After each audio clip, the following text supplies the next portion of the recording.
भानगढ़ का श्रापित किला, इंडिया का सबसे डरावना किला।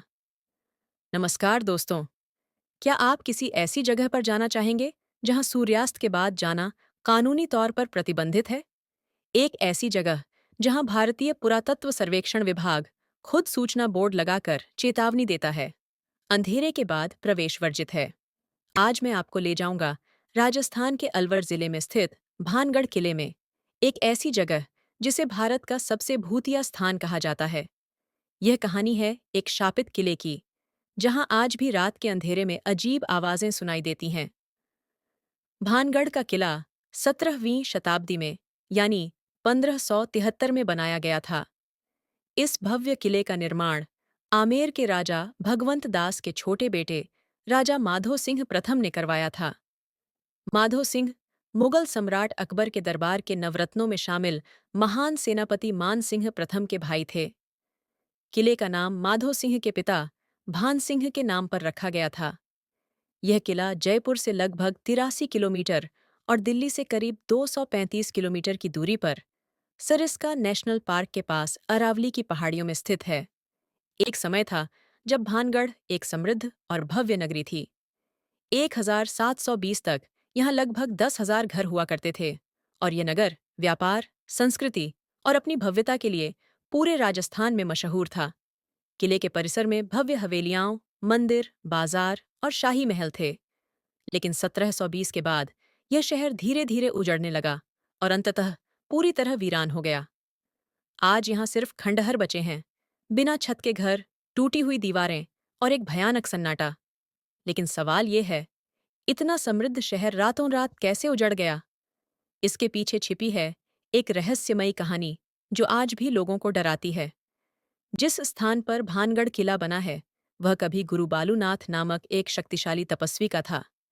बालूनाथ एक संत थे जो इसी स्थान पर तपस्या करते थे। जब राजा माधो सिंह ने किले का निर्माण शुरू करने का निर्णय लिया, तो उन्होंने पहले संत बालूनाथ से अनुमति मांगी। संत ने एक शर्त के साथ अनुमति दी। आप यहाँ किला बना सकते हैं, लेकिन ध्यान रहे, इस किले की छाया कभी भी मेरे ध्यान स्थल पर नहीं पड़नी चाहिए। अगर ऐसा हुआ तो इस पूरी नगरी का विनाश हो जाएगा। शुरुआत में राजा माधो सिंह ने इस बात का ध्यान रखा, लेकिन कुछ समय बाद जब उनके उत्तराधिकारी अजब सिंह ने किले का विस्तार किया और ऊंची दीवारें बनवाईं, तो वे इस चेतावनी को भूल गए। जब किले की छाया संत बालूनाथ के तपस्या स्थल पर पड़ी, तो संत का क्रोध भड़क उठा। उन्होंने श्राप दिया, यह नगरी अब कभी नहीं बसेगी। यहाँ के सभी घरों की छतें गिर जाएंगी और यह स्थान हमेशा के लिए वीरान हो जाएगा। और ठीक वैसा ही हुआ। किले के निर्माण के तुरंत बाद ही भानगढ़ नष्ट हो गया। आज भी अगर आप भानगढ़ किले में जाएं, तो आपको एक भी घर ऐसा नहीं मिलेगा जिसकी छत हो। संत बालूनाथ का तपस्या स्थल आज भी खंडहर अवस्था में वहीं मौजूद है। लेकिन दोस्तों, भानगढ़ से जुड़ी एक और भी डरावनी कहानी है। यह कहानी है राजकुमारी रत्नावती और एक तांत्रिक की। कहा जाता है कि राजकुमारी रत्नावती अपने समय की सबसे खूबसूरत राजकुमारियों में से एक थीं। उनकी सुंदरता की चर्चा दूर दूर तक फैली थी और कई राजा महाराजा उनसे विवाह करना चाहते थे।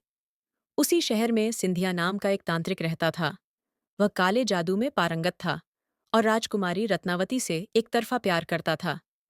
लेकिन वह जानता था कि एक साधारण तांत्रिक और शाही खानदान की राजकुमारी के बीच विवाह असंभव है। एक दिन तांत्रिक ने राजकुमारी की दासी को बाजार में इत्र खरीदते हुए देखा। उसके दिमाग में एक योजना आई। उसने काले जादू से उस इत्र पर मंत्र पढ़ा और उसे वशीकरण का माध्यम बना दिया। उसकी योजना थी कि जैसे ही राजकुमारी वह इत्र लगाएगी, वह उसके वश में आ जाएगी। लेकिन राजकुमारी रत्नावती बहुत चतुर थीं। उन्होंने तांत्रिक की चाल को समझ लिया। जैसे ही दासी वह इत्र लेकर आई, राजकुमारी ने उस शीशी को एक बड़ी चट्टान पर फेंक दिया। जादू के प्रभाव से वह चट्टान तांत्रिक की ओर लुढ़कने लगी। तांत्रिक ने बचने की कोशिश की, लेकिन वह चट्टान के नीचे कुचल गया। मरते समय तांत्रिक ने अपने खून से एक भयानक श्राप दिया, इस नगरी में अब कोई नहीं रहेगा। यहाँ के सभी निवासी मारे जाएंगे और उनकी आत्माएं हमेशा यहीं भटकती रहेंगी। कुछ ही समय बाद भानगढ़ और पड़ोसी राज्य अजबगढ़ के बीच एक भयंकर युद्ध हुआ। इस युद्ध में राजकुमारी रत्नावती सहित हजारों लोग मारे गए। उसके बाद से भानगढ़ फिर कभी नहीं बसा। आज भी जो लोग भानगढ़ किले में जाते हैं, वे अजीबो-गरीब अनुभव बताते हैं। कई लोगों ने बताया है कि शाम के समय किले की दीवारों से अजीब आवाजें आती हैं। कुछ लोगों को चूड़ियों के टूटने की आवाज सुनाई देती है, तो कुछ को किसी महिला के रोने की आवाज। कई पर्यटकों ने दावा किया है कि उन्हें किले के अंदर किसी की मौजूदगी का एहसास होता है, जैसे कोई उन्हें देख रहा हो। कुछ लोगों ने अजीब परछाइयां देखने का दावा भी किया है। स्थानीय लोगों का कहना है कि रात के समय किले से संगीत और नाचने की आवाजें आती हैं, जैसे कोई उत्सव चल रहा हो। लेकिन जब कोई पास जाता है, तो वहां सिर्फ खंडहर मिलते हैं। सबसे डरावनी बात यह है कि कुछ लोगों ने रात में किले में जाने की कोशिश की और वे या तो वापस नहीं आए या फिर बहुत बुरी हालत में पाए गए। इसी वजह से भारतीय पुरातत्व सर्वेक्षण विभाग ने किले के बाहर बोर्ड लगा रखे हैं, जिन पर साफ तौर पर लिखा है, सूर्यास्त से सूर्योदय तक किले में प्रवेश वर्जित है।